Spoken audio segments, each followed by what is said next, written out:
from 20k investment to over $200 million.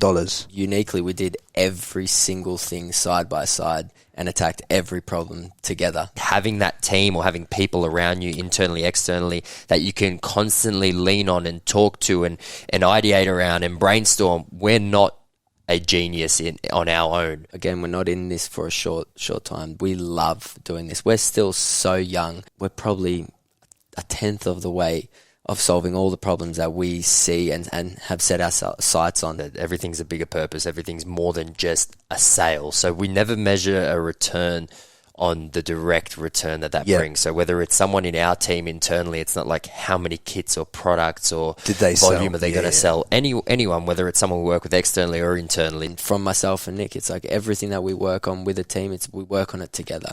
If there's wins, it's together. If there's losses, it's together. Everything we sort of share. Break patterns, flip perspectives, so that together we have clarity, direction, and success way beyond what we ever previously thought possible. Here's your host, Frankie Lee. Welcome back to the Frankie Lee podcast. Now today, guys, you know I always tell you that we're leveling up the guests every week. And this week is no different. If you think of the word ECOM and you think of the teeth whitening space, you know these guys. Today on the podcast, I've got the two men that scaled HiSmile from 20k investment to over $200 million inside 6 years. That is all I need to say right now. Alex, Nick, welcome to the podcast, boys. Thanks for having us. Lads, I'll tell you, if I told you I was hyped for this podcast, I'd be...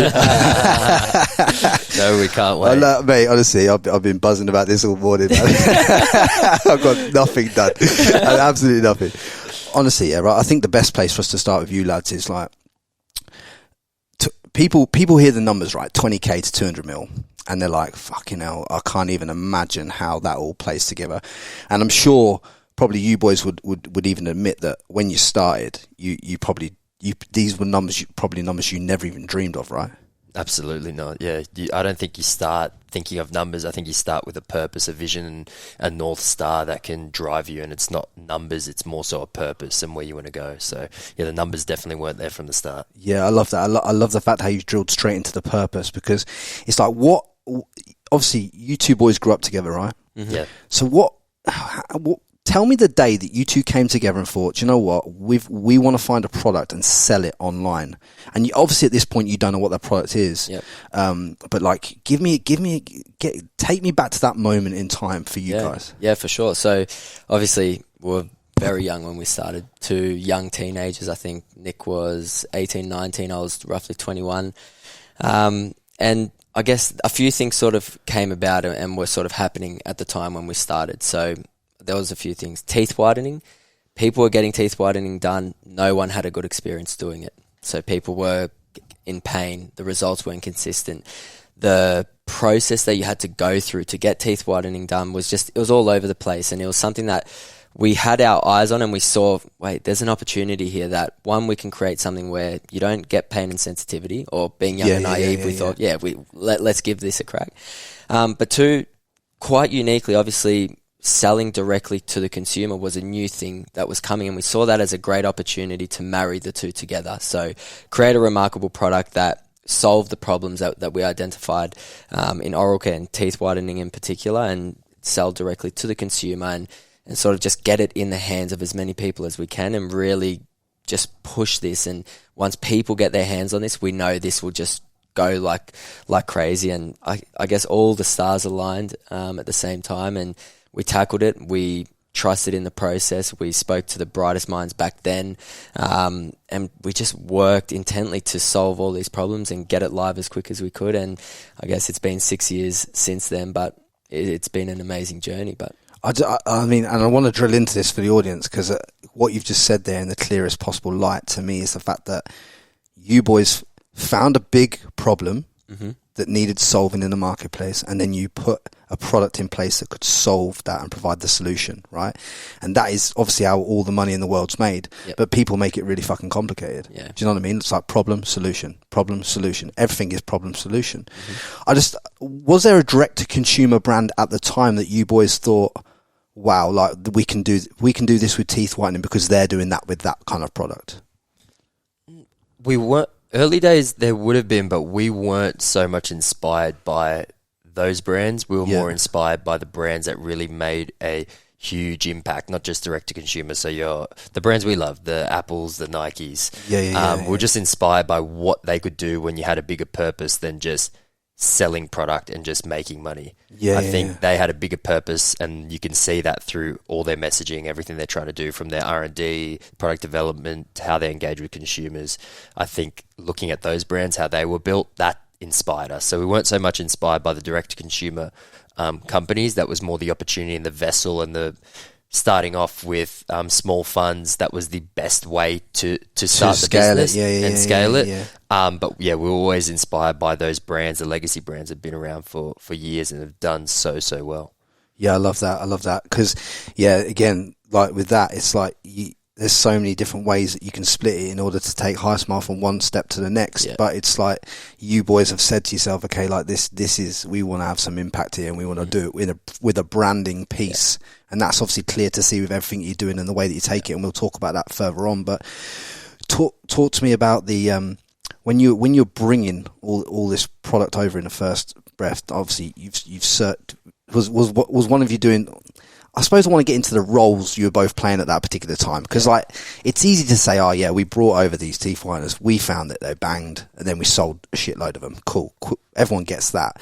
But it's like, were you one researching the product, and were you the one fucking doing the website, or what? How was it going? Because there was only two of you at the start. Like quite uniquely, we did every single thing side by side and attacked every problem together. There was nothing where it's like, oh, you saw this, and let's just do everything. And in the early days, and very much the same way we do things now, it's like first thing on our mind and last thing on our mind was how do we get ourselves to bring to market as soon as we possibly can. And it's not an easy process, but it was I guess very quickly we saw where the gaps were, identified the right people to speak with at the very start, which is, I think, the most invaluable thing that we still do to this day. Get to the best people you can as soon as you can.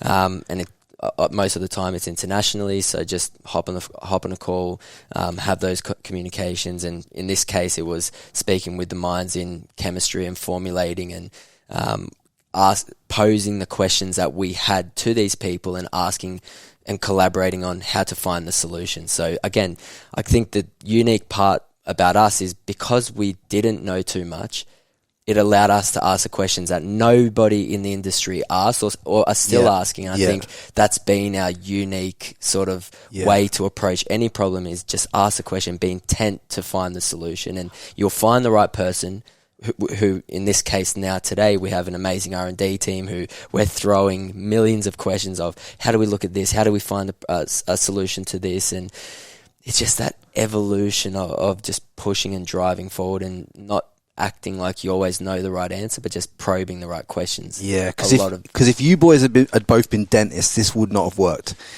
because a dentist was thinking at the time, teeth whitening is done in a dentist, and that's how I've been taught, and that's how it's got to be done, and that's the way it's got to be, and that's the way it's always been. It's because of the fact that you boys were like, well, we just want whiter teeth, and we'll just figure the rest out, that it worked, and it worked at a scale, because you didn't have any of them things, mental blocks that people get taught. Because most of the things that hold people back in life are things that they're inherently taught through childhood and through their education. Yeah. It's because I'm not saying you boys had a lack of education, but because of your lack of knowledge in the space, you've just gone in there and just gone, okay, let's blow the doors open on this whole thing. Absolutely. Just obviously, like when you first ordered these products, like were we talking 1,000 pieces that you're bringing over, or were we talking like 2,000 pieces, or like? So when it first started, like Alex said, we work with some of the leading minds. So we essentially both sat down, researched the shit out of teeth whitening to understand we understood what the problems were, but we wanted to understand why those problems existed. So it came down to the formulation and the ingredients that were being used. So the active ingredients. The active ingredient. The predominant one that continued to stick out to us was hydrogen peroxide and carbamide peroxide. Yep. Used by dentists, used in at-home products. So when used in a dentist, there's a gum shield that's applied to prevent that formula from leaking onto the gums. Yep. Now, when you take that home, you don't have that gum shield. So a dentist will make you a tray which is fairly fitted, which shouldn't leak onto your gums, but that still can occur, and that's where some problems were happening as well. Or some of the other at-home solutions, they were messy, people were getting them in the gums, severe burns to the gums, damage to the teeth and to the enamel from overexposure, not being used correctly. So when we reached out, we looked for formulators and chemists specifically who had worked on teeth whitening products. Yep. And we are talking the US, the EU, even in the UK. We were spending time just speaking to them via Zoom calls, better understanding who had the facilities, the capabilities to do what we needed to do, who understood the problem, who had a solution to that problem. And we landed on a group in, I believe it was Belgium at the start, this small group who were nimble, acted fast, moved quickly, had a really good understanding on peroxide-free solutions that we were looking for, and then we went back and forth. We understood what we wanted, but we didn't understand the chemistry at the time. So back and forth, and then we got what we were really happy with, and then for us it was about mass manufacturing that and bringing that to the market. So I think when we ended up putting that together and looking to bring product over to Australia, I believe we first decided to bring over a couple thousand, I think. Could have been 5,000. Yeah. It was every last dollar that we had. Yeah. So, and it's like, let's go for it. Let's put 100% of everything that we had. And this is what I want to drill into, right? Because you've got your 20K, right, between you two boys. You've put it all together. That's a lot of money, right? It still is a lot of money now, right? Yeah. You've done your research and you've just gone balls to the wall and ordered 5,000 units of these things. I presume now you've got the formulation. Had you got the strong branding and the strong packaging at that time, or was it just the unit you're bringing over, the bare unit, and putting it in like generic boxes type things? Brand was fully branded. Fully branded, yep. Always at the center of what we did. We were so passionate and so motivated by what we were doing. This wasn't a quick fix. This was like, we need to solve this problem. We knew that our first product was going to solve that problem. However, we always wanted to get better and better and better and evolve. So we needed to have that identity. We needed to have that brand. Obviously, the brand's evolved a lot from where we started and where we are today. But for us, we knew what we wanted to do, how we wanted to enter the market. And brand was a big part of that. Yeah, I love it. And that's probably why you only got 5,000 units for the money. Do you know what I mean? Because obviously you put all that time into the boxing. Yeah. Because this is where people get it. I was speaking to Sam Mangan about this with James Cosmetics. He puts a fortune of time, same as you guys, into branding and making sure the branding piece and the boxing and the unboxing experience is great for the customer. And a lot of people still today are missing that with dropshipping products and just throwing products out there that don't really, when you get it, it's just not a nice experience for you. When you obviously now you've got this together, you've got this nicely boxed and packaged, you're bringing over 5,000 units. You've now obviously got to sell, right? So I presume your first sales piece that you did was kind of like talking to influencers and people of note and getting it out there through those means. Yeah, that's the crazy thing. I think when we started, at least we weren't aware, influencer marketing, what it is today, didn't really exist. The Instagram influencer didn't really exist when we started. So our first gut feel, we were like, okay, being bootstrapped, how do we get this thing out there? Yeah. And the first thing that made sense was, let's look at Sydney, Melbourne, Gold Coast, Brisbane, the east coast of Australia. Let's use Instagram to the best of our abilities that we can. Let's contact as many people that we feel fit within our target demographic to test, try, and give feedback on these products. So we're going to set aside stock to give out for free, just to get feedback, understanding, intel, so that we could constantly adapt how we were going to move forward. And look, the first batch that we sent out went insane. We sent that out. We got feedback. Not only did we get feedback, because of the product, the way the product worked, the results that the people were getting, and the overall look and feel of the brand, people were just sharing that on social media. Yeah, willingly. It wasn't like, because it's new and it's packaged nicely and it's like hitting all the boxes that people want, and like want to share. It's shareable content, isn't it? Yeah. And that just, from there, that's how we started to get customers, and that's how we started to get organic word of mouth and organic traffic. And it was like, okay, we need to continue to do this, continue to grow, take that feedback on and continue implementing it. So what started as, it was a strategy, but it wasn't like a strategy like influencer marketing is today. I think brands like ours almost pioneered that pathway from not even looking at it as a marketing opportunity, but more so looking at it from a product feedback opportunity, which then led to organic shares. And because you boys didn't just take on the marketing from the Instagram point of view, you boys were heavily involved in Snapchat as well, weren't you? Yeah, we try to get our brand wherever our consumers are. We try to communicate with them. We have Snapchat. It's more like you're just willing to go wherever your audience is at that particular time. You're not really. It doesn't really matter what platform that is. You're just going to go there and just get to the clients in whatever respect you can get to them. When you brought them over, and obviously you've all these influencers now hitting it. I remember young Tammy Hembrow was on it then, and all those kind of women in that space when they were growing their own brands, and I remember them repping the brand back in the day. When was obviously you had to not only scale this is what people kind of miss as well, I think, is like you not only had to scale the front end, which you were doing, it's like, but how do we now get enough units made? How do we now scale the manufacturing? Yeah. Because that's not an easy thing to do. And how did you kind of manage that whole piece in terms of like getting the manufacturing right because when you scale manufacturing, especially abroad, right, and you're ordering a hell of a lot of units, it doesn't, just because they go from 5 to 40,000 doesn't mean the quality's there. Doesn't mean the delivery times are there. So like, talk to me about how you kind of got that right, because there must have been a lot of teething problems in that. Absolutely. That's probably been where the most learning curves have come since we've started. So for us, again, everything that we do at a pace that is crazy, and everything that we do most of the time, look, there's always going to be teething problems, but we are so intently focused on understanding where there's problems and not just avoiding where, I guess, problems occur, and looking to resolve it as quick as we can. So from day one, we predominantly started in Australia, but we pretty much pulled the trigger and said, let's go international after 2-3 months of being into market. And there's a lot of things that came up. So you've got taxes, duties, manufacturing, 3Ps, everything that you can imagine. And we just rolled up the sleeves and said, okay, let's figure out, okay, what are all the things that can cause problems, and identifying that. How can we understand and forecast out and think of creative ways that we can plan out for stock?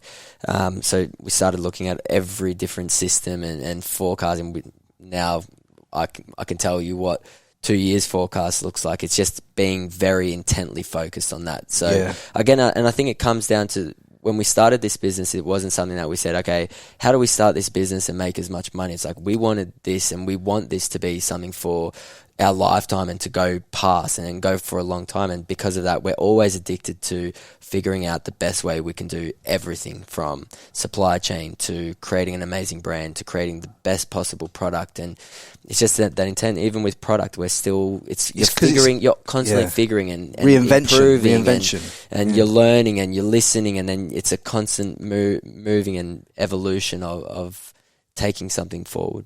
Because I know along this journey that you boys have had from scaling this thing, I know there's been a few people that have come into the peripherals and obviously offered you money for the business and things like that. I mean, how hard is it? I mean, it probably isn't hard for you because you know where you're going, and you're probably going to tell me that, but how hard is it to turn down, these big offers that you're getting for your brand? Like, it's your baby, you've cooked it up, you've got it to a point, but there's some serious numbers being offered from like probably equity firms, this, that, and the other, trying to say, cool, look, congratulations, here's this. It's like, how do you turn that down? Yeah, well, for us, this is something that, again, we're not in this for a short time. We love doing this. We're still so young, and we're probably a tenth of the way of solving all the problems that we see and have set our sights on. So, look, we've had offers, we've had people come, but it doesn't even interest me the slightest bit. We have so much still to tackle, and it's almost something that I don't think we'll ever really go down that path. We just enjoy every day. I love sitting with the team and working out and solving and creating remarkable products. That's what gets me up in the morning. Getting a big paycheck, it's not something that we're too focused on for the timing. We're young. We've still got so much of this journey left. once money scales past a certain point for you boys, it's like, how much money do you need? Like, exactly. do you know what I'm saying? Like, you only need so much moving about money. Yeah. You know, once you got enough money to Exactly. to do your golf and to take your missus on a couple of holidays a year and buy enough bags, it's like, well, what do you kind of need the money for? Do you know what I'm saying? It's like, it just is what it is, isn't it? Yeah. And people, I think a lot of young people that listen to this, or a lot of people aspiring to do businesses that listen to this, they get too focused on the number, you know, that $1 million number, or that $2 million number, or that $5 million number, these arbitrary goals that don't really matter. Yeah. It's like, you boys were talking to me as we walked in here about this podcast, and I was telling you about how it lights me up, right? Yeah. And it's like, you boys know how much money I've put in this thing, right? And at the moment, there's no return on that, but there is a return on that, because the return on that is the feedback that I get from people that listen to it and get value from it, right? Correct. And it's like, you can't put a price on that. No. And that is where, and one thing I want to draw people's attention to is, and you should watch this on YouTube, because when you were speaking, Alex, about the brand, and I could see in your face how it lit you up, and that is what I try and communicate through this in terms of what I'm doing. It's like, if it lights you up and it's for you, and it's some powerful shit. Yeah. It's like, that's what gets you up in the morning, doesn't it? And there's no way that you boys could be doing this after 6 years with if it didn't light you up. You couldn't do it. You couldn't get there. No way. How have your roles changed in the business? Like, have you boys, is one like, you know, founder, CEO, directional type thing, and then one's like head of marketing, or how do you sit in the business now, the pair of you? There's still a lot of overlap on some really important things, like when we're working on product and R&D and all of that. But day to day, I think we're both directors, we're both founders of the company, we both drive the people and the vision forward. I think today we've got a really, really incredible team, so that it's fortunate that myself and Alex can work on some really exciting projects across the board. General split over the last few years was front end focus, back end focus, where Alex would focus more operationally, I'd focus more, say, front end on brand. But now we've got an incredible team where myself and Alex have that skill set across the board to be able to really inspire, lead, and drive that vision. So it's not so much about a split, it's more so we know where we're going with two of us, as motivated, as powerful as we are, as aligned as we are.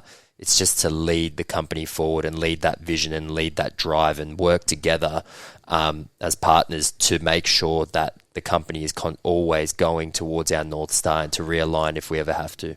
Yeah, and how did you go about aligning the North Star together, and obviously keeping this friendship as strong as it has been over the years? Because I'm telling you now, you boys have been through some stressful times.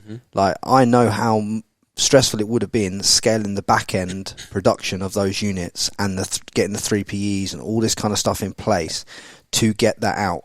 Like, in fact, probably actually branding it and getting what you wanted in was probably easier than scaling the back end, I'd probably say. Is that right? Absolutely. So, like, how do you keep the relationship so strong and so functional? Because there's so many founders that split up and go into these massive wars, and things blow up and breakdowns. And how do you do that? I think it comes down to two things.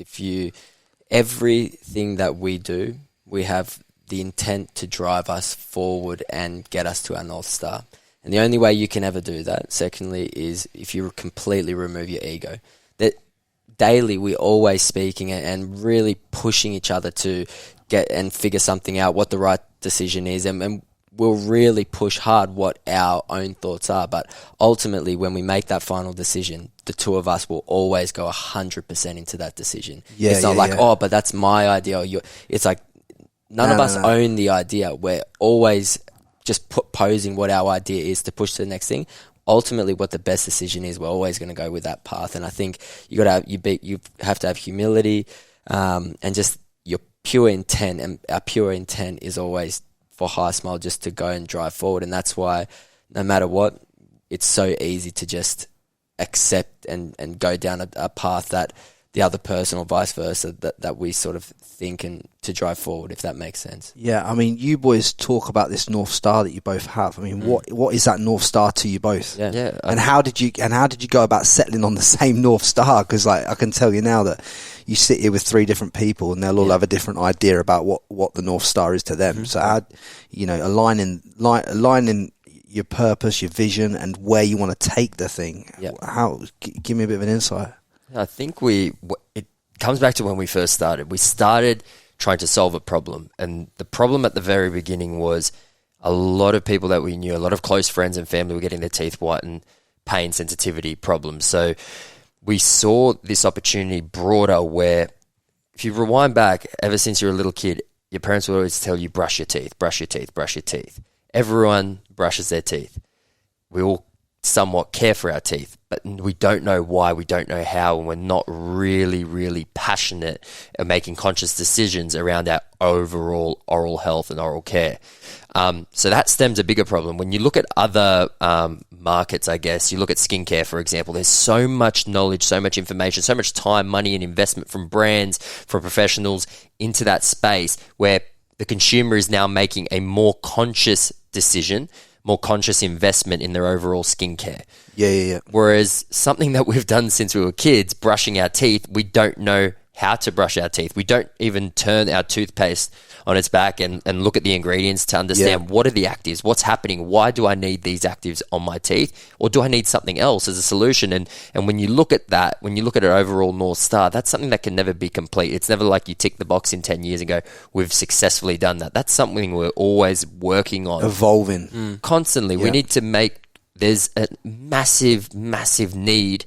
We need to care for our teeth. We all know that, but we need to, as a brand, we need to create the ability to educate consumers, create products that are incredible and powerful and make consumers want to use those products. So they have to be user-friendly, safe to use at home. And we have to also connect with the professionals and make sure that we're able to almost get people to go to the dentist more frequently than we currently are and make that more of a conscious effort. I think that there's such a big thing beyond just our products. There's a big mission and goal for the brand to make smile care a massive, massive, massive industry that people truly, truly are passionate about and care about. I know, and people don't understand the value in having good teeth for the rest of your life. It's like every interaction, it pays for itself. Every business meeting, it pays for itself. You can do more deals with a better smile. You can enjoy life with a better smile. You know what I mean? It just changes.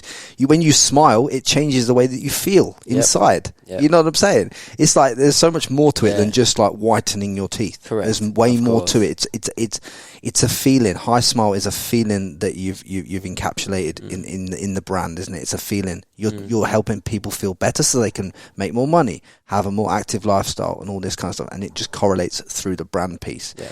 And that's something you've put together so well, I think, because obviously there's so many young women and young men out there now that are now more in tune with looking after themselves on a whole different basis because of what you boys have brought to market.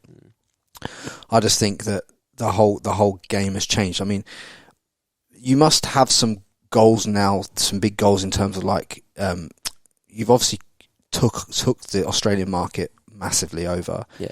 There must be some massive goals, because I know you've got some people that do similar things in this industry and that, play around in the space.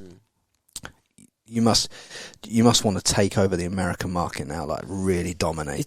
I think it's one thing when you say taking over, but it's really, for us, it's looking at, okay, one, how do we solve these problems and create the remarkable products that solve all of these things, and two, how do we make our product as accessible as we can to as many people as we can around the world, and how do we really reach more of these people? And look, ultimately, it starts with the products that you're creating. How amazing are they? How much are they solving the problem? Because if they solve the problem enough, people will come to you. So that's really just where everything's centered around. And we know, look, there may be other people in the market, but we know we're in this for a long, long time, and there's so many different things that need to be worked on all sides, from education piece to creating certain products to the accessibility component. Yeah. There's just so much there to solve that, and we're so passionate and addicted to getting them solved. And look, if it's something in the short term or long term, we know we're getting there eventually, and it's something that we're super excited about. But yeah, it's something that there's no, okay, it's there. This is exactly what it's a long process. And it's an exciting process that we're just excited to just tackle one at a time, and we sort of know what's needed to do so. It's what Alex said, like the exciting thing is the people that we meet and the people that we speak to. Yeah. We're speaking to some of the most amazing minds around the world to solve these problems. When we say we're solving these problems, it's not myself and Alex only solving these problems. You're just providing the financials and facilitating these problems being solved inside your brand. We're very, very involved in the R&D process, in the uncovering of these problems, in the uncovering of these solutions, but we're working with minds far beyond ours around the world and internally to solve these problems, to make the best products. Because at the end of the day, everything we're speaking about, it all comes down to having the absolute best product. And that's what it comes down to. And it's not just in teeth whitening, it's in smile care. Collectively. And it's going well beyond what we're currently doing. Like our runway over the next 18 months is so exciting. We've got so many products currently being tested and trialed in market with both professionals, consumers, internally, that it's going to be really, really exciting for the customers and I guess the world to really to get to experience. And hopefully I think within the next 18 to 24 months we'll see some big shifts in this industry, in this space, not just for HiSmile. We're just one small brand in the space, but hopefully we can have a bit of an impact with the people that we work with to make people more conscious about their teeth. Because like you said, there's a lot of feel-good benefits, but there's a lot of really important health benefits, not just caring for your teeth, but other diseases that come through the mouth that are often overlooked until you get to a certain age where it's like, okay, we can't reverse that. That really need to be taken care of. So there's a lot of products that we're working on in that space too. Talk to me about some of these, because I probably don't know some of these ailments that you can catch through the mouth, but like, talk to me about why people globally need to be so proactive in brushing their teeth. I know it sounds a bit of a silly question, but it's like, obviously I've always thought, okay, I need to brush my teeth because one, I need a good smile to just through life, you know, to date, to do business, to do all that. You need a good smile, don't you?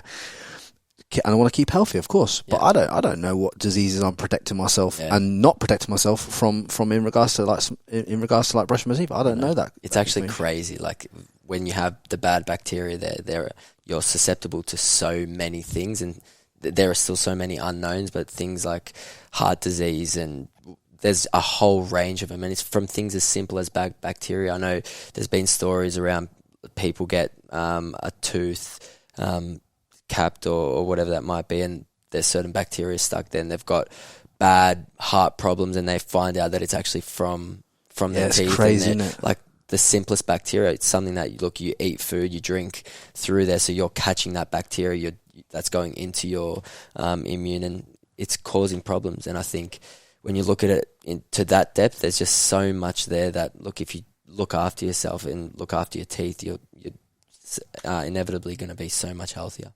Yeah, and I know it sounds so, and again, like, it sounds so simple, doesn't it? It sounds so simple, but there's so many people out there that just don't get it. And we've done it since we were 5 years old. I know, it's crazy. And no, I bet you if all three of us went and brushed our teeth in the mirror, I bet we'd all brush differently for different lengths of time. And different pressures. You've got people who brush aggressively because in their mind they think, brushing hard, I'm going to get rid of everything I need. My soul. And you literally do get rid of everything when you do that, I'm going to get rid of this date. which is not a good thing. You're removing your enamel, you're receding your gums, and you're causing more harm than you are good. So even something as simple as something we've done from the age of 5 or even before that, we're doing incorrectly at the same time as well. I reckon in this podcast description, I'm going to tag on your website a how to brush your teeth guide. You must have one because I'm telling you now, some of the audience need educating on this, because I'm telling you now, I bet not. It's like there's a standard thing, you got to do it for at least 2 minutes, and that's why they've got timers on things now, and it's like there's a lot. Such a basic thing, but so many of us have messed it up for our entire lives. And probably don't even know about it. And then you look at something like skincare and where that's come. Yeah. The amount of knowledge and the information there is out there, and sort of the routines people do. It's like 6-step daily routines and so on, which is amazing. And yet for your teeth, it's so that there's barely anything happening. And I think that's where it's like, wow, like what is missing there? And for us to sort of look at that as inspiration and understand that and appreciate and say, okay, how do we do it? If you look at skincare 10, 15 years ago, it was nothing like what it is today. The category's grown massively, hasn't it? Huge. People used to go to the supermarket. They used to buy the really abrasive stuff on their skin. I remember, and you just used to rub your face. It's the same thing. You think, rub as hard as you can, it'll get rid of everything, but it was actually causing so much damage, and it was actually causing more problems. It's the same thing with how people look at oral care, and something as simple as brushing their teeth, for example. So we know, again, it's just at the start of where we know Smile Care will become, and where we see ourselves as being such a player to change that information and change that path. So you can this category that you're in right now, and obviously I presume you're probably moving towards maybe even the tech space as well in the future. Like, is it right on the cusp of like literally like going to that moon shot because of what you're doing and how you're pushing it forward? Absolutely. And I think it's everything together. Like, to create a business that goes for a long time and really does well, it's not just one thing. It's not just brand. It's not just product. It's the whole lot. It's what you believe in, how you see the whole category, and how you see the whole category can progress further. Obviously, we know what we're doing, but we also know that as we go down this path, more will follow, and we'll really start a movement in Smile Care and create a change. And look, for us, we see it as such a positive if all the other companies in our space of oral care also follow and also start educating. And we think it's such a good thing that can happen to the industry. I love it, man. I love the fact that you've just got such a clear purpose towards what you're doing and why you're doing it. One of the reasons I believe you've got a clear purpose is because obviously probably the routines and the habits that you boys have set aside in your lives to get to this point. Like, can you give me some insights into what you boys are doing on the daily basis and how you're kind of educating your minds to facilitate this growth? Like, at the end of the day, it doesn't just come by way of like, we got Shopify, we did this, we plugged that into that, and that did that, and then we did Facebook ads. It doesn't come down to that. It's mindset. It's like, are you reading? What are you reading? What are you planning shit? You must have like monthly goals, weekly goals, daily goals that you have to hit in order to get to these levels that you've got to.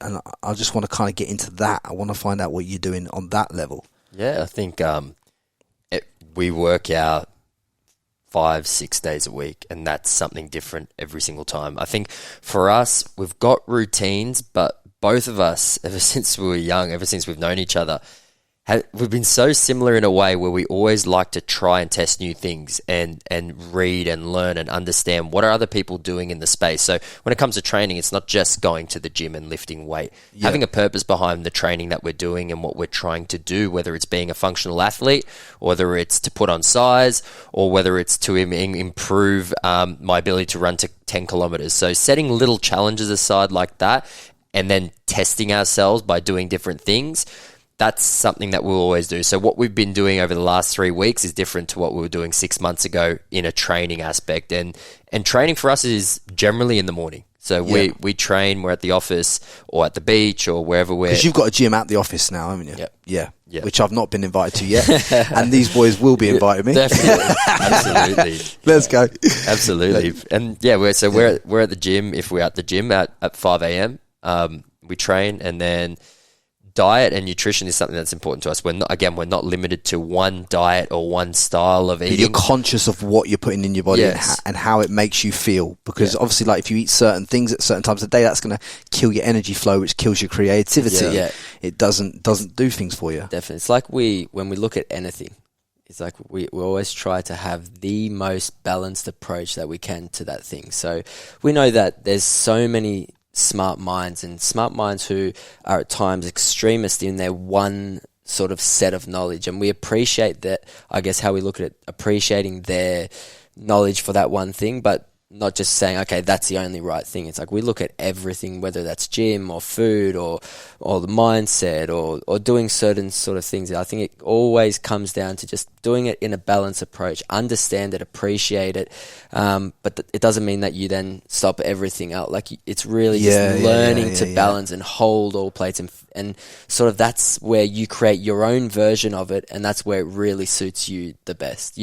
Not to just take it and become that thing. It's like learn it, understand it, figure it, and see how that fits in with your life. Exactly, and that's that perfect balance approach. That's when everything sort of works out. Have you boys had any like kind of mentors in this space and people that you've kind of like that you've obviously like may have paid, may not have paid, but like got involved and kind of got you to channel you in a certain direction? No, I wouldn't say mentors. We haven't got one person, but on that, I think a big part of when you talk about what do we do that sort of sets us and gets us going from a motivation, energy perspective, communication. I think if it's just me in a room working on a laptop or Alex in a room, we're useless. I think having that team or having people around you internally, externally, that you can constantly lean on and talk to and ideate around and brainstorm, we're not a genius on our own.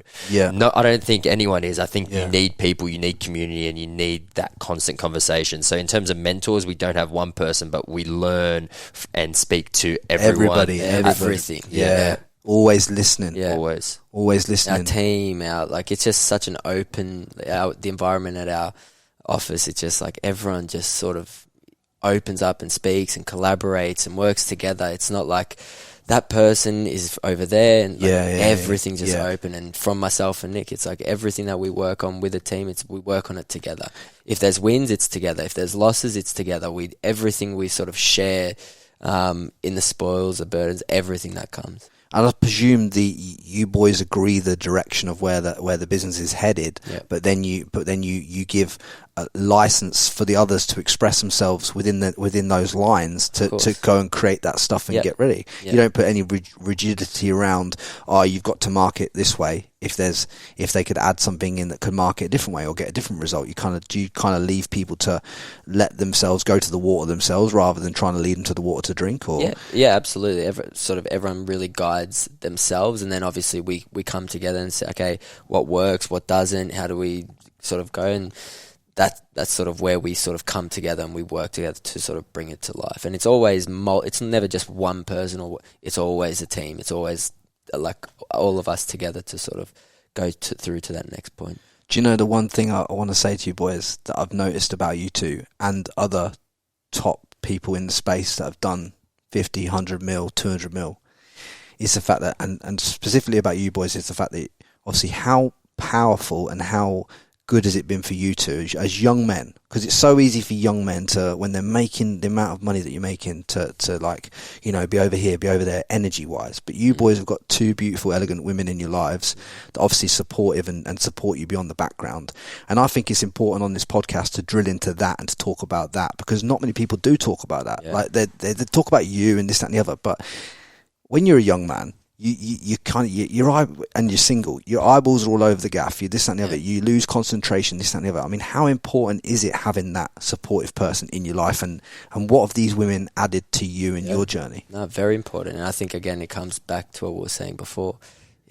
It's balance. You've got to really have a good balance in your life, and obviously having an amazing partner sort of it elevates you. You learn sort of new skills and how to sort of be homely and how to sort of be more mature and how to do other things. And I think again, it's the same thing Nik said before, where you're sort of always learning and picking things up from other people, and then it adds another person who elevates you in some way or another. So I think it's just, it really helps sort of keep the balance really well. Because you both got with your partners like young, you know what I mean? Like you're still young now, but like you were very young when you got with your partners. Do you know what I'm saying? It's a powerful thing. It's something that you have to notice, because when I look at the success of my mum and dad, it's like they've been married 40 years, and there's a clear, and you know, like when you see that unconditional love and all that kind of stuff, and you see that like beautiful relationship, and it might sound a bit woo woo in that, but it's you look at that and you think, I get it. You know what I mean? I get why that is successful because of that dynamic. When you've got that dynamic covered off, you can concentrate on bigger things and more purposeful things in your life. Yeah.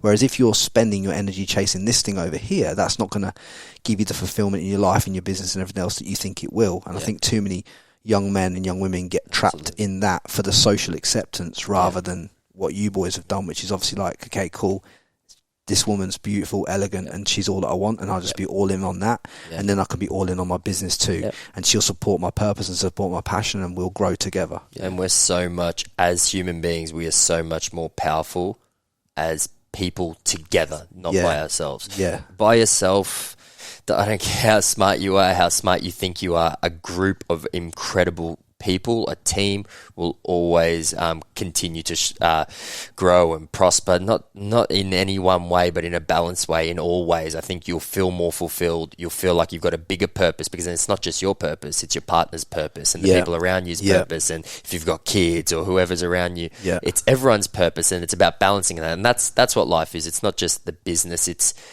as a collective. In business, what's amazing is the people and the team. In life, what's amazing is the people around you and your partner and your family. And so important, so important. So, and energy is like, that's how you create good energy in life. Good momentum, everything. And the more people you have thinking in the same way, the more people that will then come and further contribute to that sort of same way of sort of thinking. So I think it's just such a good momentous thing, bringing more people sort of who have that same sort of way to look at things.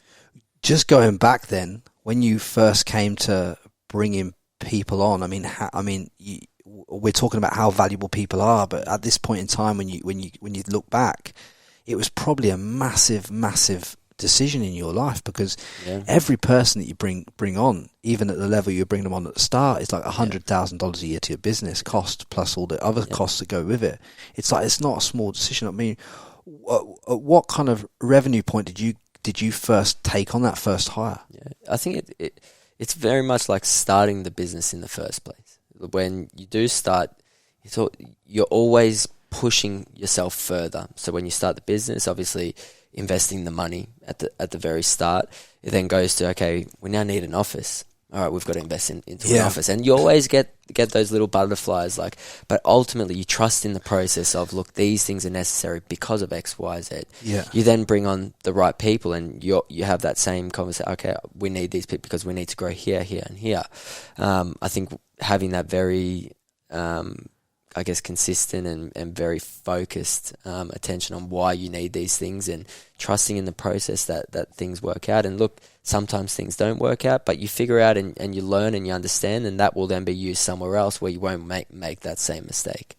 But yeah, I think you always just, to move forward, you must progress, and you must have people. Not be scared. Yeah, you must have people.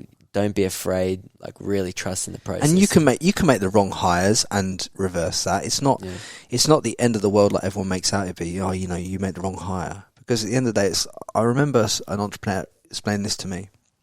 He goes, because I used to always think about people in like, oh, that's 50 grand a year, that's 100 grand a year, that person's X amount of money per year. But he was like, no, just that's, you're paying them weekly. You got to pay them X amount of weeks if you lay them off anyway. It's like, just think of it as that many weeks. It's like, as soon as you think of it as like that, and it's like, that's how much you got to generate to cover that and that. It's like it just kind of clears the path of this big number, this big arbitrary number that you put around a person when you're first starting.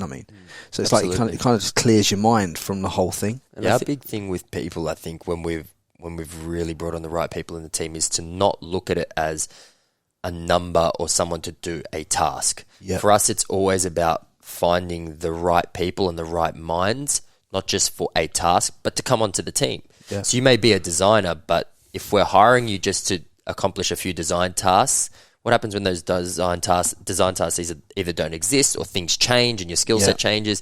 If you can hire a mind and the person and the people who really fit the culture and the values and the rest of the team, doesn't matter if they're a designer, if there's someone in the R&D team, somewhere in customer experience, whoever it might be, they're going to add to that culture and contribute beyond just what their direct task and roles are. And I think that's when we've brought people on with that in mind, and we've brought people on as we've started to mature and learn along the way. That's been a key learning, is hire the person, not just their skill set for that task.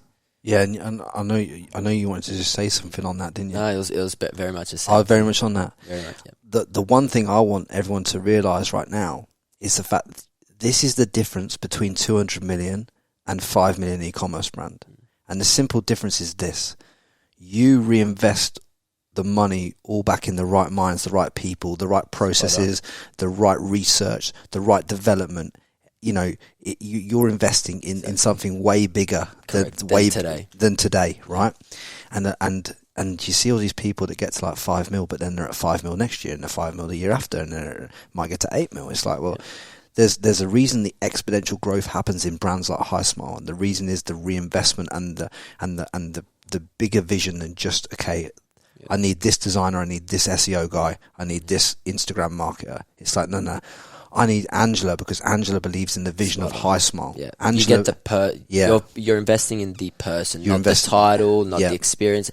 You're investing in the person, the way they look at things, the way they look, and the way they work towards solving things, and just their overall aura. And again, it comes down to the same thing: their intent to be there, and how much and how hungry they are.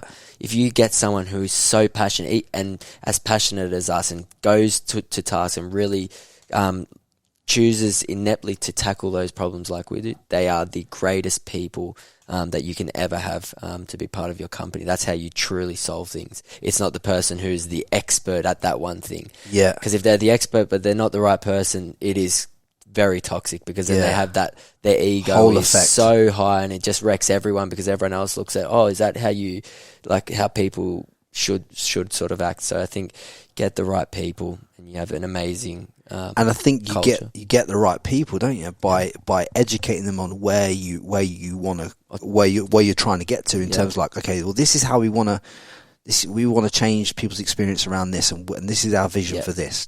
And if they buy into your vision, then even if there's got to be some educational piece around their role and how they develop in your company, it's like, well, that's all right, because I'd rather have that person than have this person who's going to be this expert, but they do it the way because that was the way it was done in 1996. Exactly. And it's almost like, it's not even just Nik's and my vision, it's our vision now. Like it's like, this is a vision that's sort of progressed with the team as a whole, not me and Nik just sitting in a room and saying, this is the new video. It's like, this has been like a long process of constantly working together with the team, collaborating, thinking, and it's now all of ours. And I think now when people come on, it always sort of bundles together. Then they understand it's not just me and Nik preaching it. It's all of us acting in the way in which to sort of get to our goals and drive us forward. So, and you've completely bootstrapped this, haven't you? Yeah. You've not took on any investment, and obviously, like, there's probably been a few times when you've been offered the investment as well, not only just to buy the company, but I'm talking about investment. Yep. Did you were you resolute in not accepting investment, or are you open to accepting investment in the future to where you want to go to change more people's lives, or how have you kind of worked that out in your minds? I think it's got to be like the way we look with people, like the way we do things. It's got to be the perfect fit at the perfect time, and it's whenever it's something, it's not just about that direct thing. So when you talk about investment, it's not just about the money and what that can do for us. It's about everything. Like, if let's talk about investment. If we ever did take on investment, can that take us further through the connections, through opening doors, through R&D opportunities? Can we create better products? Can we be a better brand? Can we all be better people? Can we be a better team? Do we have good communication skills with these people? Do we like them? Yeah. Do you know what I mean? The most so important, isn't it? So if that was ever to be a decision, it's not that we're stubborn in our way and got this dogma where it's like, don't take on money. It's not that at all. For us, it's like, everything has to be a fit. There has to be a purpose. There has to be a reason beyond just that direct reason. Yeah, I like it. I like it a lot, and I can see the intent with everything you say and why you're saying it, and it's so important that people get it. You know, it's people, it's relationships. You're in the relationships game. every person that you come into contact with in life, you leave feeling better for meeting you or leave feeling worse. They never ever leave the same. Yeah. They never leave the same in your entire every interaction you make. Even that guy we met that was in the lift that I said hello to when we got in the lift, and he didn't say nothing to me. But like at the end of the day, I've tried my best to communicate with him. I can't do nothing about how he feels, but I'm going to try and make him feel a little bit better today. You know what I'm saying? Exactly. Like, that's how you should interact with everyone. Just try and leave them a little bit better than how you found them. The big investments I believe that I saw in terms of what you boys made in the early days as well that I want to touch upon, and I want to find out how, I presume these are really pivotal, is you obviously invested in like Conor McGregor and other big influencers. And was that something that was kind of like, was it hard to part with the kind of cash that you had to part with at the time to do those kind of deals, to make those kind of things happen? Because I know that you got a lot of sales in return for doing it, but you don't know, you can't guarantee that when you're sinking that much cash into someone like that, you can't guarantee that, you know these things come off. Talk to me about that, how you went about, formulating that as a kind of a plan of attack and getting that off the ground. Yeah, I think at the start, like when we did start working with some of the bigger names, for us it was always around, like I said, everything's a bigger purpose, everything's more than just a sale. So we never measure a return on the direct return that brings. So whether it's someone in our team internally, it's not like how many kits or products or volume are they going to sell. Anyone, whether it's someone we work with externally or internally. So that's the first thing. The way we approach things, it's never to just make revenue. It's got to do more than that. There's plenty of ways when we talk about numbers that people can go out there and make sales and make numbers. But for us, it's not about that. It's about the alignment and the timing and what we're trying to do. So when you talk about someone like Conor McGregor, for us, our big purpose is to get people more conscious about smile care, to care for their teeth. And at the end of the day, he's the biggest smile in UFC. He's a big name, but at the time when we're looking at our market, we were so heavily female skewed that it's got to be both genders along the journey. We're not a female only or male only brand. We're for everyone. So for us, it was about, okay, to do this at the stage that we're at in the business, we have to work with someone who can elevate us and almost communicate our message out there to that side of the audience as well. And that was a part of, I guess, the alignment and the strategy, and working with someone who believed in the brand, believed in us, and believed in the product first and foremost, most importantly, was backing that, and could get our voice and get as the brand out there to that community. So that, when you're working with a person of the stature of Conor, right, and with everything that he's done in the sport, I take it because you're investing so heavily in this person, you obviously want to speak to the person and kind of feel and get a vibe for them on a personal level, because you can see them on social. I mean, what was it like kind of sitting down with Conor and just kind of and maybe initially on the phone or something like that, and kind of vibing him out and seeing if he fits with what you're trying to achieve and kind of gets it? What was that like? Yeah, I think exactly sort of how you can imagine someone to have achieved that stature. Sort of, it's that same, I guess, humble, so quite surprisingly, that humble sort of approach to everything. Very nice. Sort of, again, loved everything about what we did and was super humble about the whole relationship. Never once did you feel anything else. But again, it showed you that to achieve that stature, it's quite the contrary. It's very humble. Yeah. It's very, you've got a lot of humility as well. I imagine that would be the case because I had John Wayne Parr on, and I'll probably drop this episode by now. By the time this podcast is out, I'll probably drop the John Wayne Parr episode. But when John Wayne Parr came in and you see someone who's achieved 10 times being a world champion, lads, and you're thinking to yourself, and when he's coming around there, and I know how many egos can be involved in boxing from being around the game a little while myself. It's like, I think to myself, this is going to go one or two ways. And I was like, how humble is this guy? How humble is he? How well spoken is he? How well thought out is he? How the depth of feeling and the depth of thought that goes into everything, and the way that he articulates it, and the feeling that you get from talking to a man like this is just you can't fathom it. Yeah. You can't fathom it because you got to understand that someone like Conor McGregor, he's out there trying to sell tickets, he's out there trying to generate revenue, he's out there trying to get opportunities. He's gone from back end estate in Ireland, back end estate in Luton to achieving a world title, and people get it twisted that you know, they've got this massive ego, but then when you meet them, you're like, that's such humble people. Yeah, It just amazes you how. But then on the other side of the coin, you meet other people and you think, oh, they're going to be humble as fuck. And then, It's the opposite. Yeah. and then you meet them and they're like, yeah. The ones that are truly at the top, you always know that they sort of have that same inept thing. They're very humble. They have a lot of humility. It's a weird thing because they equally have that supreme confidence as well. But I think they're not to be sort of masked. They're two very different things, and at different times sort of they switch on. But you sort of see it in everyone who has done something really, really great. Yeah, no, I agree with you, and I think that the you have to, and as a brand, you've done well to align yourself with people that have worked like on the humble side of things as well as kind of deliver the numbers, because the last thing you want to be doing is locked in a deal with someone and then find out, you know, they might hit the numbers, but they're not delivering the other valuable things that you want. Being a good person. Or, we've been very, very lucky to have, I guess, the right partners. Because you went out, didn't you go out there and go? Didn't you go? Didn't you go out there and watch him fight as well? Yeah, we met up with him, the team, and all of that, which was amazing. It was really, really good.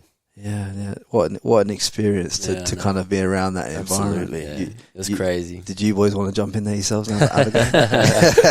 Do a fight camp? I don't know how we'd go. Yeah. I tell you now, right? It'd ruin your smile. You wouldn't be smiling very long when he got older, or one of them Russians out in those guys. Yeah. Right.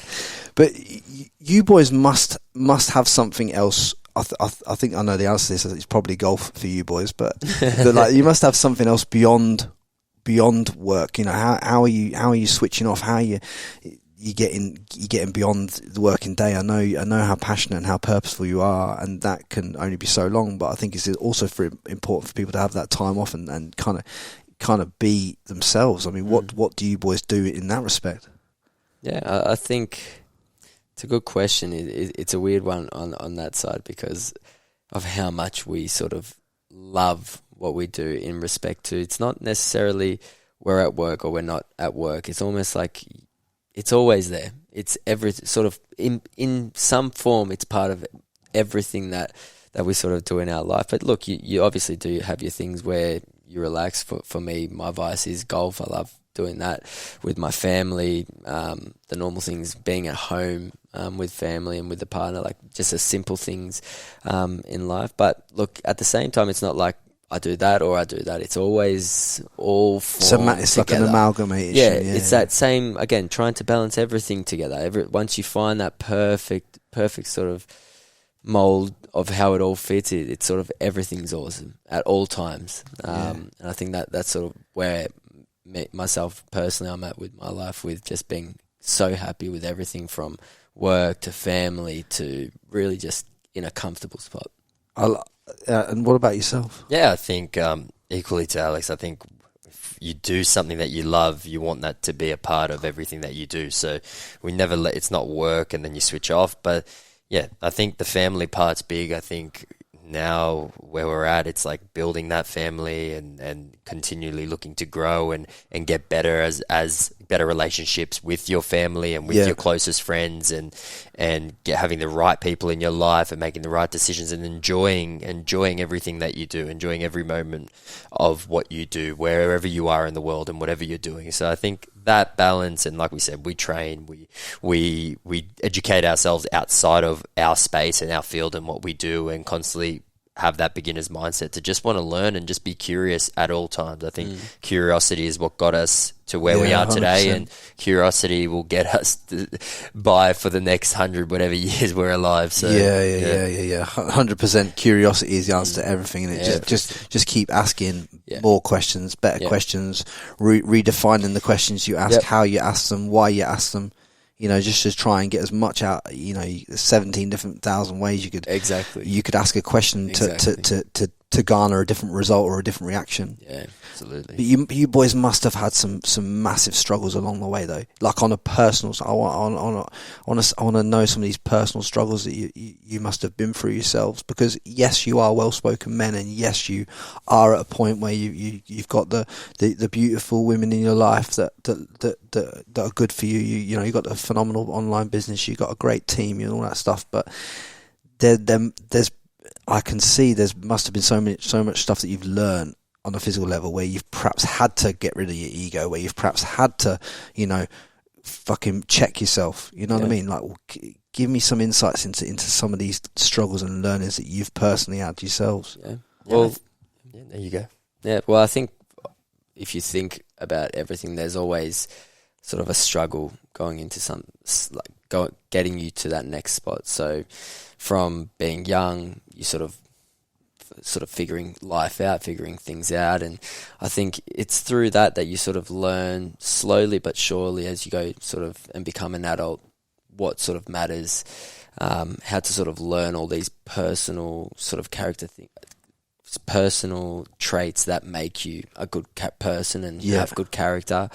But yeah, I think it's just going through life, obviously on my side, coming from a family not with ridiculous amount of money, so really understanding how to work and how to work hard and do everything with, I guess. 'Cause are you second generation or third generation here in Australia for your family? Second generation. So you must have seen like your family go through the struggle of coming here and having nothing. And what was it that your family did at the start to kind of get into business, to kind of get to the point where they could obviously give you the life that you've got to be able to do this? Yeah. So it just from working hard and just working a standard job to support family. Obviously my mum on her side just working and working her way up. And you sort of learn those traits of just never giving up at the same time. So always striving and having a huge vision, and no matter what you do, always strive for the best. Even if you're just working a standard day job, always strive for the best and giving yourself the ability to get to that point that you want to be. Don't ever give up. Put 100% of yourself in anything that you do. I think growing up, they're definitely the key things that I learned from the way my mum conducted herself and the way that she did that. I think that's a key learning on my side. No, I love that. What about yourself? Yeah, I think, like Alex said, growing up, there's a little struggles and things that come about. But the thing that I keep going back to is I remember from grade 10 to probably grade 10 and 11 were the hardest years, because for me, school was one of those things that I just... It was not for me, and I was a good kid in terms of responsible, kind, respectful. My mind just could not operate in that space and the way I was learning, and I was getting good grades, but it just wasn't fulfilling me. I'd have sleepless nights. I'd get nerves to do certain things, whether it was public speaking or a test or an essay. I was never prepared, and it just wasn't my passion. At the time, I wanted to play football. I loved football. I loved sport. Wanted to keep active. And I was super, super curious at all times, and school really, from grade 10 and 11 especially, killed your curiosity, doesn't it? Yeah, it killed my curiosity. It raised a lot of stress for me, but I'm a stubborn person. Once I commit to something, I was never going to pull out. And I think also to please others, I think to go through that process, you got your parents who obviously they want you to do a certain thing. But then, why I say grade 10 and 11, when I got to grade 12, I've realized who I was. I knew who I was as a person, and that's when I started doing things for myself. And I was 17 at the time, and that's when I said, you know what, I didn't know what I was good. I still wanted to play football, but I didn't have the stress in grade 12. Everyone enters grade 12, and it's like that was my most stressful years. For me, it was before that. Grade 12 for me was like a release. It was like I knew I wasn't going to go to university. I decided that, and I was at ease. I stood up for myself and said to my parents, I looked them in the eyes and said, I'm going to work hard. Both my parents didn't go to university. Yeah. I said, you guys have done just fine. I said, look, I'm not looking to be I'm not looking to make the most amount of money. I'm just looking for happiness and purpose with what I'm doing. And I didn't know what that was going to be, but I just, grade 12, I just remember feeling at ease and feeling happy. While a lot of people at school are stressed, studying and all that, for me, yes, I still committed. I still studied. I did what I had to do to pass and do well. But for me, it was just this passing of the baton, feeling and understanding that I'm not here to impress anyone on this earth but myself first and foremost. Yes, I love that. Yeah, and you can't look to help others and change the world until you can fix yourself. And I think that was the point that I realized I'm okay with where I'm at. I can work hard. I realized I had a high threshold to hard work, and I loved working hard. I knew I wasn't lazy. I could solve problems, and I wanted to solve problems. If I needed to be physical and work physically, I could roll up the sleeves and do that as well. I could work long hours, do whatever it took. And because I knew that within my own capabilities, I could then be at ease to then be able to support and help others. Not financially support. I mean, emotionally, have a shoulder to lean on, give guidance, give support, conversate. But until that point, I never felt that because I wasn't at ease and at, I guess, with myself. I didn't really know myself. I was more trying to impress others. At that point, entering grade 12, it was that first moment where I realized, first and foremost, do this for you. And that's what we tell everyone who is a part of the HiSmile team. At the end of the day, you have to do what's best for you. Whether that be here at HiSmile, we're all for it, or whether that be somewhere else. Yeah. All for it. We're not here to keep someone locked up and just working for HiSmile because they're the most amazing mind. Don't get us wrong. We'd love to have the biggest and the best team and keep everyone along for the journey for the next 100 years. It's not realistic. People have different things going on. People have different goals, different aspirations. You can't. It's not for you to hold someone back. Welcoming them to have that, and being you want that because in order for them to have that curiosity and creativity in your business and helping you grow HiSmile as a team, they need to have that drive and that curiosity for themselves as well. Otherwise, they're not going to solve problems within your business, as well as they could do because they're not thinking outside the box. Yeah. Because when you're going into the kind of spaces that you boys are going into, and we'll move on to that, it's like we're doing all the research and all the stuff and all these developments and all this and all that and rah, and you're doing all these things. You can't be thinking the same way as old mate down the road. You have to have that curiosity. You have to be willing to be open-minded and stuff. I just think for me personally, I was still wearing that kind of that cape, that kind of mask until I was in my, mid-20s, late 20s. I was still wearing that fucking mask, still trying to be what the world wanted me to be until then. Like the fact that you got that in year 12, the fact that you understood that from then, fucking phenomenal, because not many men get that opportunity. In fact, there's a lot of men listening to this right now who are turning up to the world every day as someone who they're not actually the true selves. There's a lot of women doing that too. Yeah. And if there's one fucking thing that you lot get from this podcast, is that take that away from this podcast, because that is some powerful shit. Yeah. It's like knowing who the fuck you are and how you want to turn up every day, and being okay with yourself and being comfortable in who you are and how you want to be. That's so powerful, boys. So powerful. And for you boys to get that so young and in your journey, I just think that's what I find the most inspiring thing. The self-realization. Absolutely. Because I'll tell you now, I'm 33 years old as we speak right now, but I didn't get that until, even probably being in Australia a year, like in my first year in Australia, because I was still masks up, ego, trying heads, holds it like, fucking, I'm the greatest, I'm this, fuck off, mate. What have you done? What have you done to prove that you are? What, and you're only ever as fucking good as what you did yesterday. Do you know what I mean? Absolutely. You can't live off the past. It's like when I'd been here 2 or 3 years and I was living off I had in my Instagram bio, professional boxing trainer. I'm like, well, I haven't been a professional boxing trainer since 2017, but I've got it in my bio in 2019. I'm like, what the fuck's going on, mate? That's not who you are. You got to remove that. It's like you always got to check yourself for that shit, because that shit appears in all areas of your life and business 100%. All the time.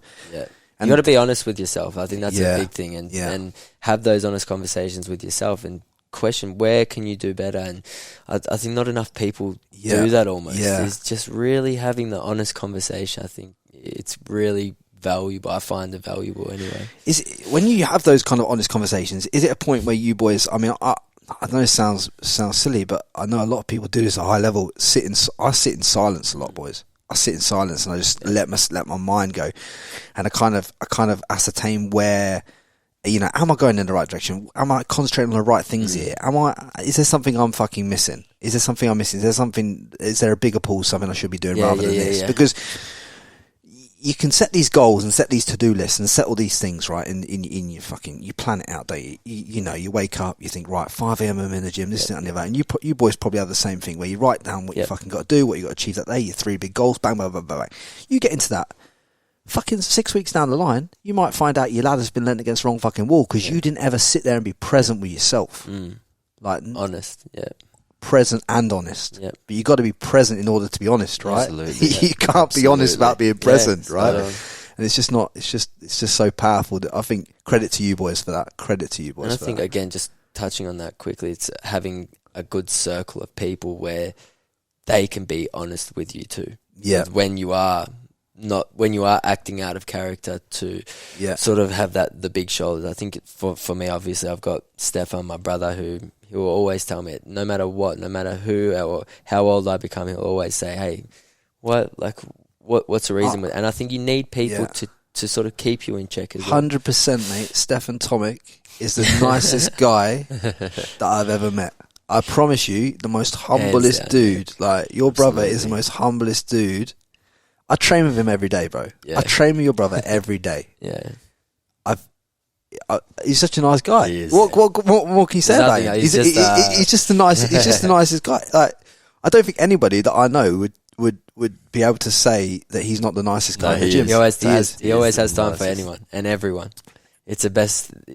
The way he treats other people is amazing. Yeah, and it's not just his clothes; it's everyone. I think. Yeah, it's a real testament to how he is. And it's like a person. You boys have all got like beautiful cars, and you're doing well, and all that stuff, and this, that, and the other.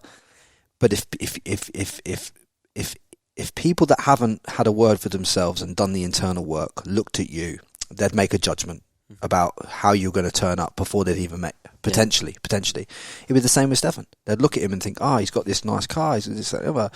But you talk to the guy, the most humblest dude you'll ever met, right? Do you know what I mean? Whereas the guys with the biggest ego, they can be the guy that further down the car park with do you know what I mean? With a whole different ball game of stuff. And it's like the thing you got to get out of that is the fact that just give people the time of day to show you the true selves, not to just judge. We've all been guilty of it. We've all done it. We've all done it. Judgment. Yeah, but the judgment on someone else is you judging yourself. Yeah, spot on. You know, it's your own insecurity. It's your own insecurity. Yeah. Your own insecurity, but honestly, your brother soundest. But I'm glad you brought that up, because I'm glad we got him in on this podcast. Because I'm telling you, he's the soundest guy, mate. And Stefan, you better be listening to this podcast, mate. I'm telling you, because I'm championing your cause right now. But lads, if there's any, like, obviously there is going to be some, but if you're a young man or woman out there who wants to succeed in business, e-commerce, life, and really, really, really move it forward, move the needle, take things to the next level, and you boys had some, you got to leave the planet and leave your most powerful words in terms of, like, to really make them move mountains in their own legacy. What would you say to them? Quite simply, if I just to nail it down, of what are the things that you can always relate to, is intent, hunger, and passion. If you do everything with that conviction, you'll figure out a way to do it. Some people you see, I'm starting this business or I'm doing that, but it's all about how much do you actually want it. Because if you say that, but you're sort of tiptoeing in and out of it, you'll never truly eventuate to anything, because you're not dedicating yourself. And if you want it, something like running a business for a long time, it takes a lot. So you need to have the thing that you want to do that for a lifetime, and you'll love to do it for a lifetime. And that's that intent that you have to have. Yeah, that kind of burning desire. You have to have that. I feel like if you truly want to make it, it's not like, I'm going to just give it a dabble. Be 100% into it and go for it and work hard and do it. And if you have the intent, if you have the passion, you will figure it out. Me and Nick knew nothing about business, absolutely nothing about business. But we had, if I simplify it, hunger, passion. We knew where we wanted to get to, and we did not stop to get there. And I think that's the one thing that me and Nick, we both have, and we always have had that. And I think that's what truly separates, and why we keep on sort of moving forward, and why you keep evolving down the track. Yeah, absolutely. It's not having a secret sort of tactic, or none of that exists. That is the biggest like woo stuff because everybody's trying to sell you the pill or the tactic or the shortcut. Do this and none of that works. It's all beautifully written direct response copywriting is what do you know what I mean? Honestly, it literally is. And do you know what? Here's a fact for you. If you're in a position where you don't feel complete within yourself, you'll be one of these people that keeps getting sold the next thing and the next thing and the next thing because you have you have so much desire and you're so driven by money and you get sold on all these shiny objects. What the boys, and we'll go into Nik's in a minute, but like what the boys have said in the past throughout this podcast that you all need to listen to is the fact that once you know who you are and what you stand for and who you want to be and how you want to turn up and how you want to operate, once you know that and you focus on finding that, everything else aligns with you. Everything else aligns with you. And then you stop getting sold this next marketing plan and this next this and this next that and this next fucking course for 997. Like, that's all bollocks. You ain't going to do fuck all with that because that's not who you are. Because you've never sat there with yourself long enough to go, hang on a minute. Yeah. What do I actually want to do? Who do I want to fucking be? Yeah, if you got to sit there and do that work, and that work what would you love? What could you do every minute of the day and just go for it? Yeah. Yeah, and just asking yourself those questions, and rather than sitting there and laughing about it and thinking it's woo woo, if you just sit down and ask yourself those fucking hard questions and sit there and answer them, you will find out more about yourself in that moment, in your journal, on that piece of paper, than you will ever find by talking to someone else who's going to sell you the next forex, forex bullshit or this, that, and the other. Do not fall for that. It's like do not, like, these boys have literally sat here and said to you, find out a problem that you can solve, that you're passionate about, then bring the solution to the marketplace in form of a product. Find the fucking more the minds around that industry that are far more knowledgeable than you, right? Bring those into your circle. Work with them, package it, brand it, build brand, build desire, build something way beyond yourself, and then service the marketplace with that. With all that in mind, and then you have a half a chance. But don't go and fucking buy the next shiny object because 100%. Your mate down the road says it's a good idea. Because your mate down the road hasn't sat with himself for 3 hours and thought to himself, what do I want to be? Who do I want to be? How do I want to turn up? And unless you've had that conversation, you don't know shit about yourself. Yeah, no. It's like, what were your most powerful words, Nick? Yeah, for me, if I could give one piece of advice, and this doesn't matter what you are or what you're doing, is focus on you and find your people. I don't care if you're starting a business. I don't care if you're looking to travel the world for the rest of your life. Focus on you first and foremost, because that will then allow you to find your people, and then you'll live the happiest, the best life that you possibly could live. I think if it's just you, you can get in your own head, you can get miserable. You need people to tell you what's right and wrong sometimes, and to call you out sometimes, and to challenge you. So focus on you first, and then find your people. I think it doesn't matter what walk of life or where you want to head. If you can do those things throughout life, you'll live fulfilled. I love the fact that you've made that so fucking simple. Like, you cannot miss. Like, look, I knew this podcast was going to bang, right? Because I knew it was going to bang. Honestly, I fucking knew it, right? No, but this is so powerful for people. You don't know, right? Because what gets people into listening to this podcast is how the boys have gone from 20k to 200 mil.